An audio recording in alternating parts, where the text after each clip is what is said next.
આંટો મારવા ગયા એના દીકરાને લઈને કે આપણે મુક્તિધામ જવું છે. આંટો મારીને કે હવે હું તો રોકાઈ જાઉં 2-4 દી સારું હું આવું કે શમશાનમાંથી 4 મળદા ભાગ્યા હતા. સરપંચ સામે મળ્યા. કેમ કે ભાગ્યા તો કે વીમા એજન્ટ ગુજરી ગયો છે, સમાચાર મળ્યા છે કે અહીં લઈ આવે છે. વળી અહીં આવીને કે આમાં કઈક રોકો. અહીં કેટલું રોકાણ કરાવ્યું છે બોલો. હે વાહ, ફરી બાપુ દાંત કાઢે એટલે આખું ભારત દાંત કાઢે. એને જેવી તેવી વાતમાં દાંત ન આવે.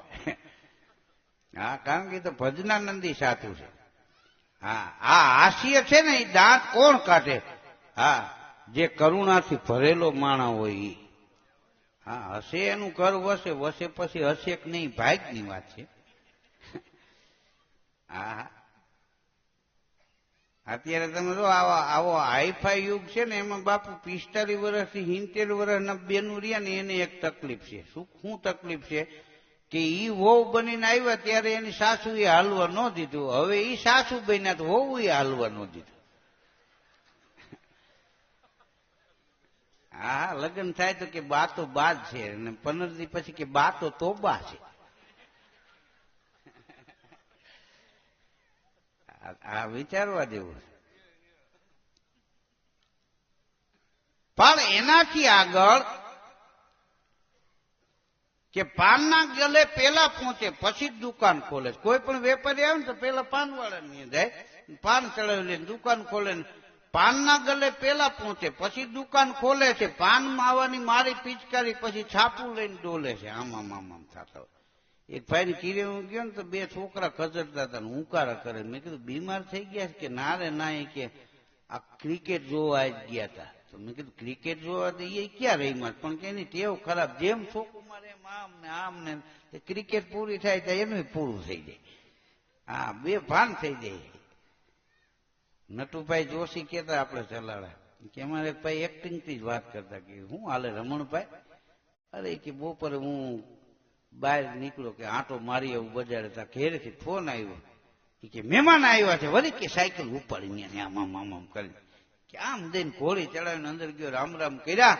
તમારા ભાભી કે દૂધ નથી. વળી સાયકલ ઉપાડી આમ એક દૂધની થેલી લઈ આવ્યો તો કે પ્રાઇમસમાં કે કચરો આવી ગયો. વળી મેં પીન લઈને આમ કર્યું. પીન ખરી ગયું હોય તો ઠપકારતા ઘણી વાર બતાડા હોય, એક્ટિંગ થી જ આખી વાત કરતા બોલો. હા, અને તમે બહાર ગામ જવું હોય ને હામાં મળે ને તો કે તમારા બુસ્કોટ નું બટન પકડીને વાત કરતા હોય ને એવી માંડીને વાત ઉપર તમને એમ થાય ટૂંકમાં પતાવે. આપડે કે ભાઈ એથી પછી આમ કે ના એમ નહીં, તમે આખી વાત સાંભળો. હા, તો બસ ચૂકાવી દેતા. એ કે પછી એક ભાઈ પ્લેટ ભેગી રાખતી, એક બટન પકડીને વાત કરતા હતા, અહીંથી છટકાવીને વહી બોલો.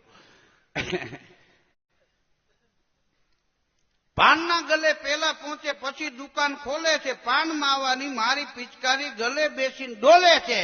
12 વાગે દુકાન બંધ જ કરશે, પછી 4 વાગ્યાનો ટેમ છે. આવો રોકાવ પછી કહેજો કોડીલું રાજકોટ કેમ છે. આ 12 વાગે તમે જો રવિ બુધવારે રજા હોય, અહીં બપોરે બજાર બંધ છે. નસીબમાંથી કોઈ નહીં લઈ જાય એવો ભરોસો અકબંધ છે. વટથી વેપાર કરવા વાળો હજી એમ ખેમ છે. આવો રોકાવ પછી કેજો કોડીલું રાજકોટ કેમ છે. આવો રોકાવ પછી કયો સ્વેટર જર્સી સાલ ઓઢીને છૂટવાતા આઈસ્ક્રીમ ખાય છે અને રજાના દિવસે રોટલા ખાવા હાઈવે માથે જાય છે. 4 સવારી સાયકલ લઈને જતા. હવે તો સારું થયું આ 2 વ્હીલ ને બધા 4 વ્હીલ થઈ ગયા. હા, નકર ધરણાથી બોલતી. હા, એક જણ આખો કુટુંબ લઈને જતો તો ફાઈટક નો વાહડો બંધ થતો તો દેખાય છે હેન્ડલ ને કાંઈ વાહડો ચાલે ને ગરકાવી દીધી. કેટલી ઝડપ હોય છે એની. હા, પણ એનાથી આગળ કે જેવું છે તેવું છે, અમને ગમે એવું છે, જેવું છે તેવું છે, અમને ગમે એવું છે, અમારે ક્યાં વેચવું છે ને તમારે ક્યાં લેવું છે. આ તો સજ્જન માનીને 2 વાત કરી, બાકી એવો અહીંયા ક્યાં ટેમ છે. આવો રોકાવ પછી કેજો કોડીલું રાજકોટ કેમ છે. રાજકોટની મજા. હા, મારો એક મિત્ર છે એને ડાબી આંખ નથી. પરા બજારે મને હામો મળ્યો. મને કે આ એક સાઈડ ની બધી દુકાન કેમ બંધ છે. તો કીધું વળતા આવ્યું ત્યાં ખુલી જાય. પછી નો કેતો આ સાઈડ ની કેમ બંધ છે. મૂળી એને વનવે એ જોતો જ નથી બોલ. હા, અને રાજકોટ થી આગળ તમે જાઓ તો કાળો કાળની વાતું ને હંખીરીને ઉભેલો ગરવો ગિરનાર. જો કાળો કાળની વાતો, જૂનો જુગ ચારનો ધમણા ગર જૂનો, જાય જુઓ તઈ નીત નવો, એને કોણ કહે ગઢ જૂનો. તળેટીમાં જાવ તો એમ લાગે ક્યાંક હજી નરસૈયાની કળતાલ વાગે. તે ખીચા ખાલી કરીને આમ જોતા હતા, બેન ઓલા કપડા ધોવા દેવા હતા ને, એમાં ભાઈનું પાકીટ નીકળ્યું ને તે ખોલ્યું, તેમાં સુંદર સ્ત્રીનો ફોટો. બેને ટક્કર મારી ગયો.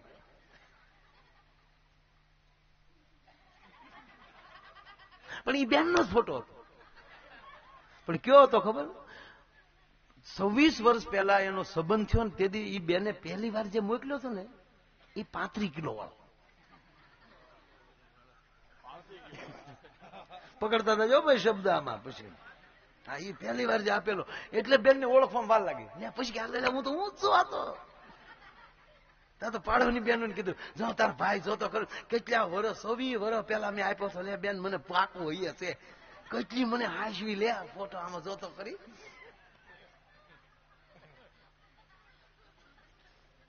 અરે બેન ને પોરો ચડ્યો. વચ્ચે જે કઈ આડું અવળું બોલાણું હશે ડખો છું બધું સમાધાન. લે તારા ભાઈ તો લે જોતો ખરી માડી આવું મને ખબર નહીં. લગ્ન છે 25 વર્ષ છે. ઈ પેલા વર્ષ દી પેલા મેં આપેલો બેન.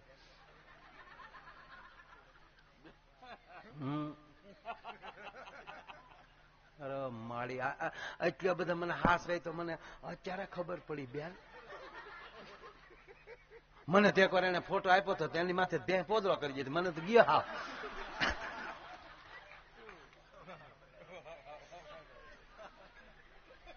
એને બદલે પાકીટમાં રાખે બેન. લે એમાં ઓલો 9-12 આવ્યો.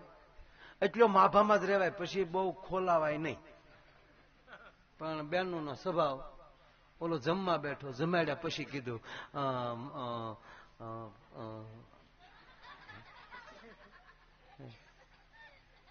મારો ફોટો તમારા પાકીટમાં તે જોયો? હા હોય જ ને. એક ક્ષણ મારથી તું રેડી ન હો, સતત મારી પાસે. મને તે ખબર જ નહોતી. લે કેટલી હું તમારે આમાં કાર તો બોલી ગઈ. હવે મને પોઠેપ લાગે. લે એટલે રહી તો ઘણું. પણ બેન હજી આગળ આવ્યા કે મને ઈ તો કયો મારો ફોટો તમે હારે રાખો તમને ફાયદો શું થાય? અરે ગાંડી બહુ ફાયદો થાય તારો ફોટો. કે કેમ?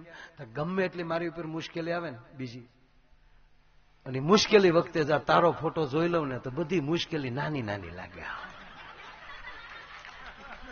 હજી બેન પિયર છે.